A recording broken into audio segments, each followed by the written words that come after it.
Hi, this is Bass Guitar Lessons Leeds. This tutorial is for the Beats version of Tears of a Clown, originally done by Smokey Robinson and the Miracles. There's only 3 parts to learn to be able to play the song all the way through on the bass, so let's get straight to the intro of Tears of a Clown.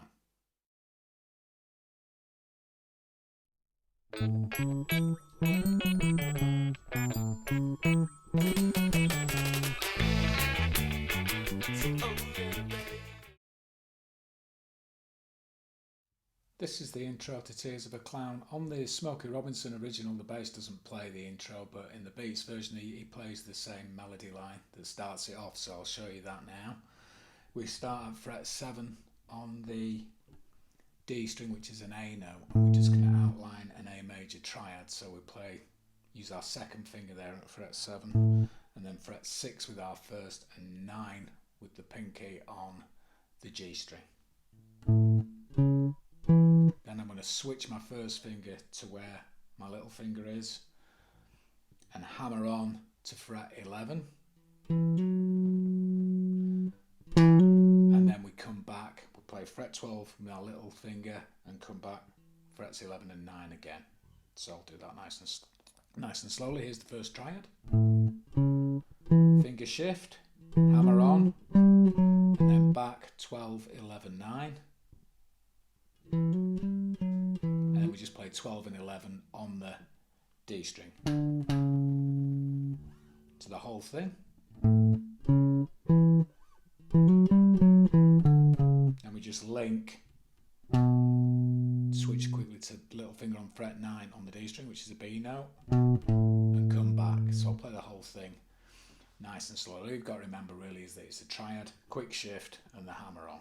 So and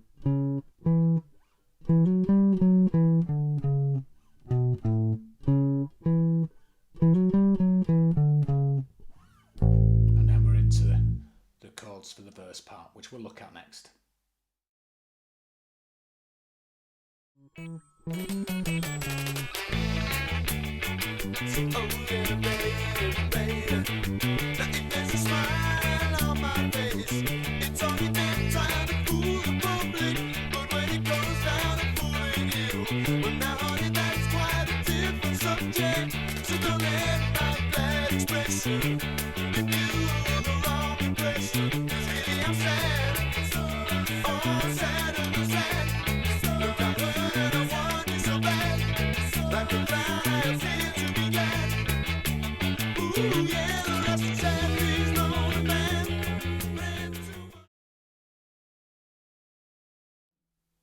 This is the verse to Tears of a Clown.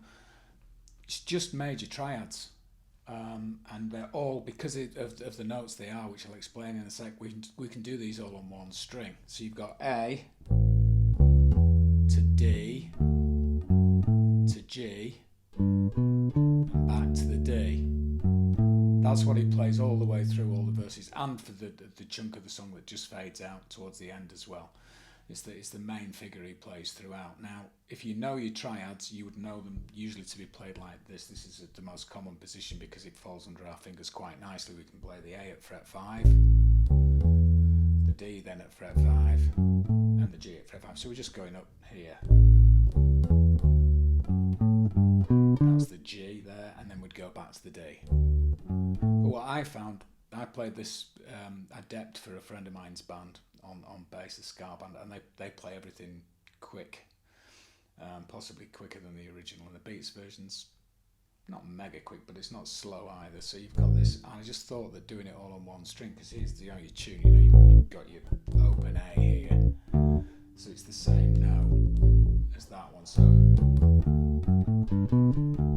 So what I do is I play the open A, and then I play frets 4 and 7 on the A string, do exactly the same on the D string, and then do exactly the same on the G string, and there's a slightly different rhythm. We bounce back on the upbeat to the D, and then we play the triad again.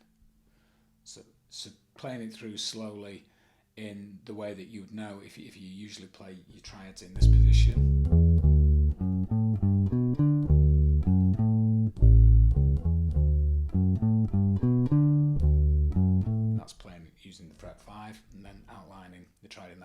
I'm doing it because the open strings just happen to fall. It's A, D, G, and back to D. And by doing that, I'm playing everything against the chord on one string.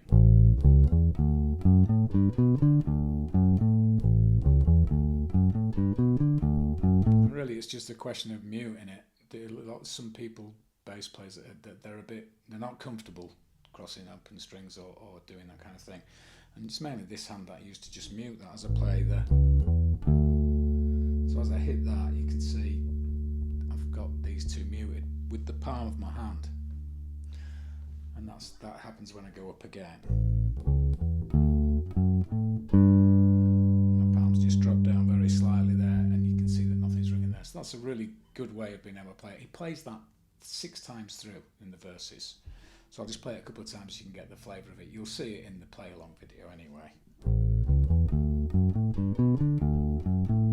So after he's done that 6 times, it goes into the chorus, which is where we're going to go to next.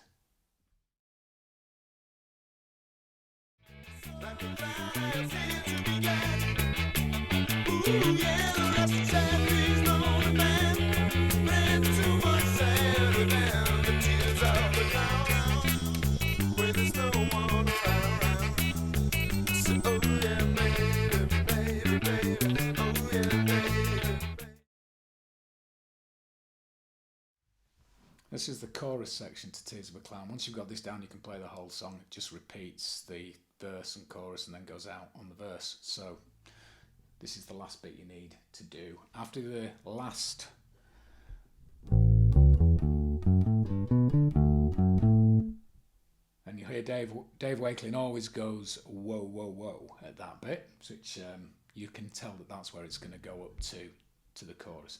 And then this starts off pretty easier for us because we're just going to play roots. So we just play 1 and 2 and 3 and 4 on fret 7 there, which is an E. And I take that with my second finger because I'm going to take the next note with my third and the next note with my fourth. We're just going up chromatically, just in semitone steps there, all with the same rhythm. And then we go, so we're playing fret 7, 8 and 9 there for a bar each. 1 and 2 and 3 and 4, 1 and 2 and 3 and 4, 1 and 2 and 3 and 4, and then we go to the D and play exactly the same. Now this time over the Tears of a Clown chorus bit, the bass doesn't come up high and play the lick again. He keeps it nice and solid and plays almost like a 12-bar blues kind of rock and roll line here over that. So on the A he's playing. So I'm playing open A for two notes, 2 8th notes on fret 4, which is a C sharp, and then I play fret 2 on my D string, which is an E. That's just the triad as well in a different position. So if you think that E and that E are the same, it's just in a different position because I'm going to branch out a bit different here. So they'll play those all 8th notes, and then I come back and I play the C sharp and the A once. Then there's a nice little rundown from the G note here. And he stops dead there, so you play, which is frets 5, 4, 2, and then 4 on the A string just once. So those 2 bars together are.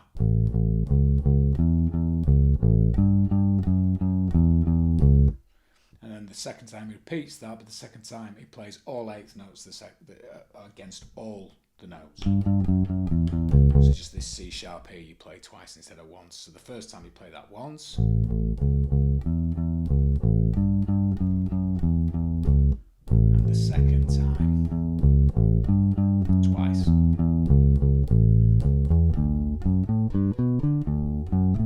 Then you play the verse again, the chorus again, and then it just goes out on the verse chords. And that's all you need to be able to play the song all the way through.